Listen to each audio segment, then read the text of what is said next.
Bismillahirrahmanirrahim. Assalamualaikum warahmatullahi wabarakatuh. Alhamdulillahirrabbilalamin.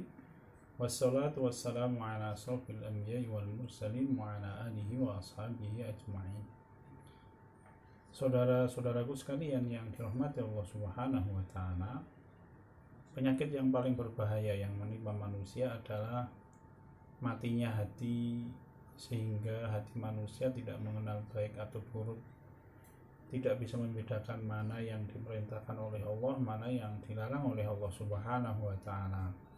Matinya hati adalah satu bencana yang paling besar, yang merupakan sumber dari bencana-bencana yang lain di dunia ini.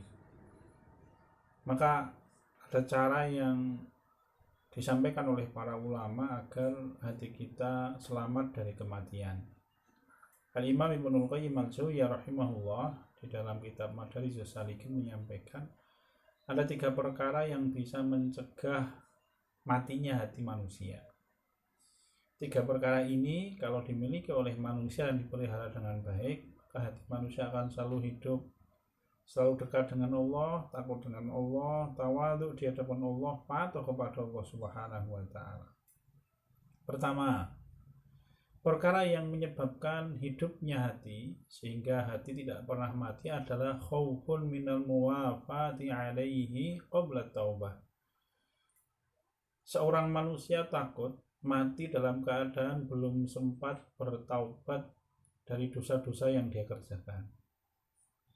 Salah satu bagian dari khaufnya manusia kepada Allah Ta'ala adalah kekhawatiran apabila dia mati dalam keadaan su'ul khatimah, mati dalam keadaan bermaksiat kepada Allah Subhanahu wa ta'ala, atau bahkan mati dalam keadaan kufur, ingkar kepada Allah Subhanahu wa ta'ala. Oleh sebab itu Allah perintahkan kita agar selalu beribadah kepada Allah Ta'ala sampai kita mati. Wa'bud rabbaka hatta ya'tiyakal yakin, dan ibadahilah Rabbmu Allah hatta ya'tiyakal yakin, sampai kematian mendatangimu. Perintah Allah Subhanahu wa ta'ala.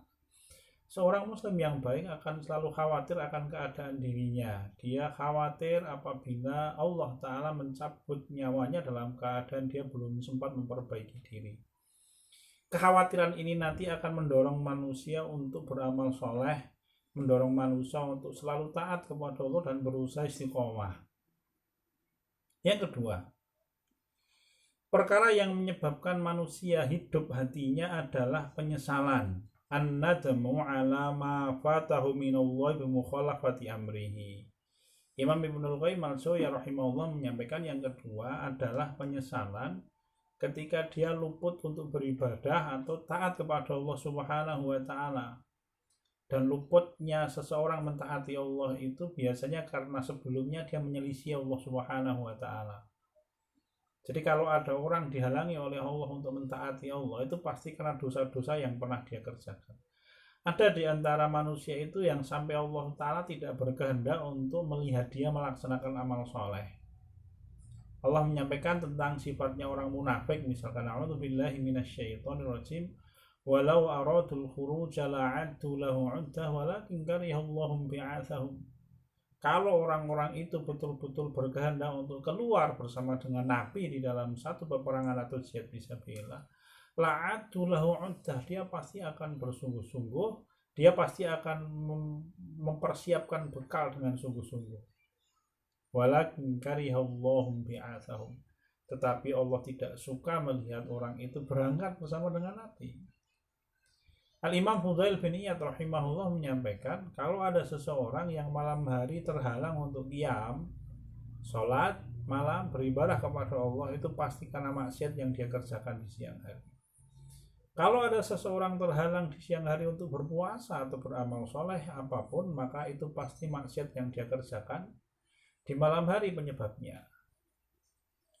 Maka seorang muslim yang baik, dia selalu menyesal ketika ada bagian dari ibadah dan ketaatan kepada Allah yang tidak bisa dia kerjakan. Ada seorang ulama salaf yang luput melaksanakan qiyamul lail 1 malam, maka beliau ganti dengan qiyamul lail selama 1 tahun.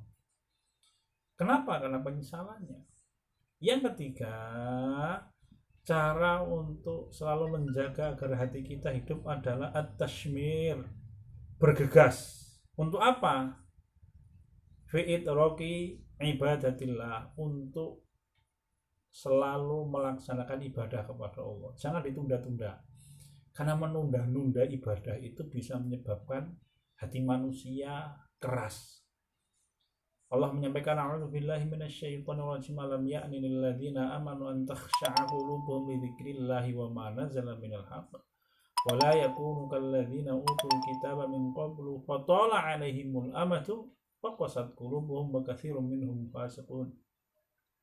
Apa belum datang masanya bagi orang-orang yang beriman untuk mengkhusukkan hati mereka di dalam mentaati Allah, dan khusyuknya hati di dalam menerima apa yang diturunkan dari Allah dari berupa kebenaran. Wala yakunu kalladzina utul kitaba min qabl, jangan sampai orang-orang yang beriman itu bersikap sebagaimana ahlul kitab sebelum mereka. Fatala alaihimul amatu, ketika waktu berlalu lama dan mereka tidak mau mentaati Allah, faqasat qulubuhum, hati mereka menjadi keras.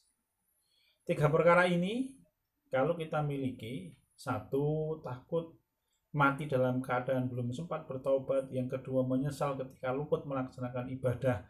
Yang ketiga, bergegas mentaati Allah. Kalau dimiliki oleh seorang manusia, kita jaga, maka hati kita akan hidup, selalu hidup. Semoga Allah menjaga hati kita selalu taat kepada Allah Subhanahu wa ta'ala.